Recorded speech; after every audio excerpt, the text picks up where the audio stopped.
Si je peux juste apporter un point, mettons, là, du point de vue du gardien de but que j'affronte le power play du Canadien, avec un Slavkovski comparé à un Demidov sur le half-wall, là, quand ils partent avec le power play, là.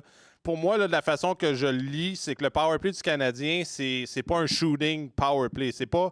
Il y a des équipes vraiment un peu plus limitées, comme les Flames ce soir, qu'ils vont essayer, des fois, ils n'ont pas d'option, ils mettent juste le puck à la pointe, puis ils envoient des rondelles au filet, puis on crash and bang pour essayer de créer des retours. C'est là que je verrais un Slav sur un power play, gros bonhomme qui dérange le gardien de but.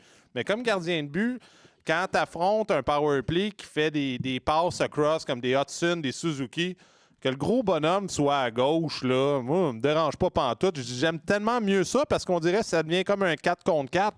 Parce que lui, il n'est pas si dangereux que ça. Parce que si je suis capable de gérer les passes across, les one-timers, si je donne pas de rebound, lui, c'est un non-factor parce qu'il me dérange pas vraiment.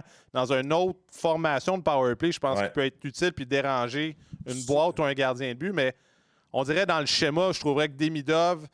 Tu aurais Demidov qui est capable de faire des passes across l'autre bord à Caulfield ou Suzuki. Puis de l'autre bord, quand le puck, Suzuki est capable de l'envoyer l'autre bord à Bolduc, Demidov. Là, pour un gardien de but puis le piqué, tu le sais, c'est mélangeant. Là c'est un défi.